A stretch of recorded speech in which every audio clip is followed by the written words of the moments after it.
Pot to Plates நேயர்களுக்கு வணக்கம். இன்னைக்கு நம்மளோட சேனல்ல ரொம்ப டேஸ்டியான பாசி பருப்பு அல்வா எப்படி பண்றதுன்னு பார்க்க போறோம். இத செய்ய என்னென்ன பொருள் தேவைன்னு கீழ டிஸ்கிரிப்ஷன்ல கொடுத்திருக்கேன். இப்போ இத எப்படி பண்றதுன்னு பார்க்கலாம்.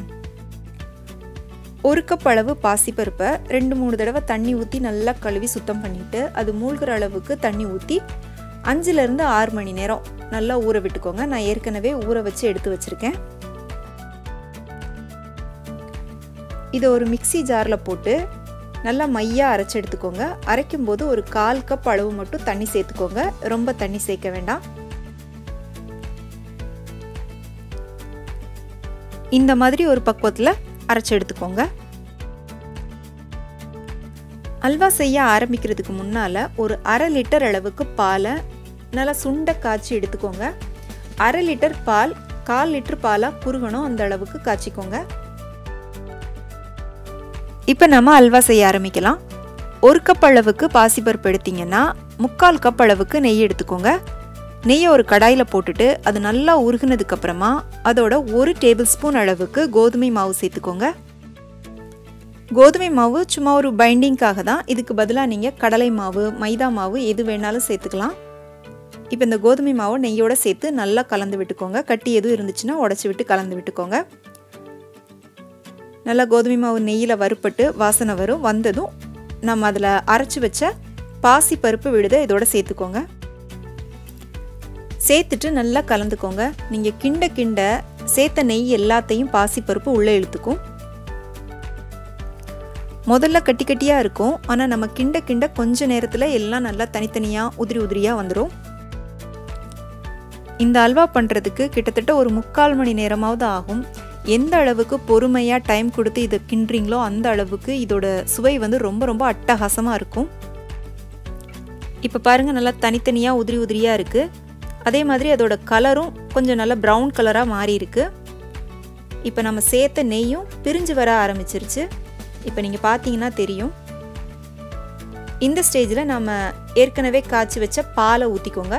பால் வந்து சூடாக ஊற்றிக்கோங்க. ஒருவேளை சூடாக இல்லை ஆறிடுச்சு அப்படின்னா சூடு பண்ணி ஊற்றிக்கோங்க. இப்போ நாம் சேர்த்த பால் எல்லாத்தையும் நல்லா உள்ளே எடுத்துருச்சு. இந்த நேரத்தில் நல்லா சூடான தண்ணி ஒரு 2.5 கப் அளவுக்கு இதோட சேர்த்துக்கோங்க. தண்ணியை ஒரே நேரமாக மொத்தமாக சேர்க்கக்கூடாது. அரை கப்பாக ஊற்றி கிண்டிகிட்டே இருங்க. ஃப்ரெண்ட்ஸ், நம்மளுடைய சேனலில் ஏற்கனவே Deepavali special sweet and snack recipes நிறைய நான் அப்லோட் பண்ணியிருக்கேன். ஜாங்கிரி, பாதுஷா, முந்திரி கேக், அப்புறம் பூந்தி லட்டு, பாசிப்பருப்பு லட்டு, மைசூர் பாக், 7 கப் பர்ஃபி, ரவா லட்டு, ஒரு 3 வகை முறுக்கு, மிக்சர், அதிரசம், இந்த மாதிரி நிறைய ரெசிபிஸ் நான் அப்லோட் பண்ணியிருக்கேன். அதுக்கான லிங்க் எல்லாம் நான் கீழே டிஸ்கிரிப்ஷனில் கொடுத்துருக்கேன்.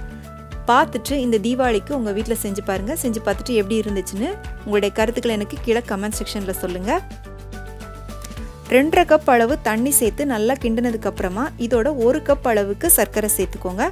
1 கப் அளவு பாசிப்பருப்பு எடுத்திங்கன்னா 1 கப் அளவுக்கு சர்க்கரை எடுத்துக்கோங்க. சர்க்கரை போட்டுட்டு நல்லா கலந்து விட்டுக்கோங்க. இதில் சர்க்கரைக்கு பதிலாக நீங்கள் வெல்லம் சேர்த்து கூட பண்ணலாம். வெல்லம் சேர்த்தாலும் இதே 1 கப் அளவு தான். வெல்லம் சேர்க்கும்போது நல்லா அதை பாகாக காய்ச்சிட்டு இதில் ஊற்றிக்கோங்க.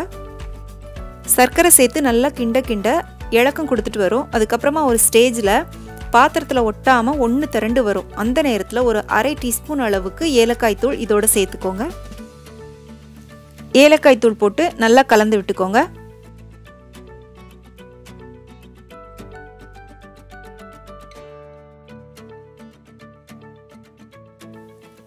இப்போ பாருங்கள், நல்லா 1 திரண்டு பாத்திரத்தில் ஒட்டாமல் வந்திருக்கு. இதுதான் பக்குவம். இந்த நேரத்தில் கடைசியாக ஒரே ஒரு டேபிள் ஸ்பூன் நெய்யில் கொஞ்சமாக முந்திரியை வறுத்து சேர்த்துக்கோங்க.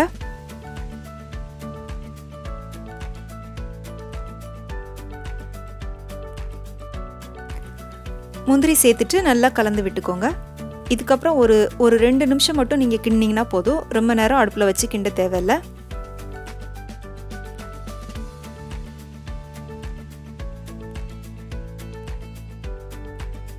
இப்போ நம்மளோட சுவையான பாசிப்பருப்பு அல்வா தயாராகிடுச்சு.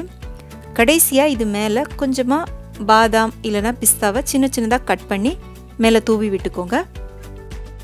இந்த தீபாவளிக்கு இந்த ரெசிபியை உங்கள் வீட்டில் செஞ்சு பார்த்துட்டு எப்படி இருந்துச்சுன்னு உங்களுடைய கருத்துக்களை எனக்கு கீழே கமெண்ட் செக்ஷனில் சொல்லுங்கள்.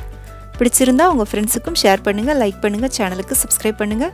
மீண்டும் வேறொரு ரெசிபியோடு சந்திக்கிறேன். நன்றி, வணக்கம்.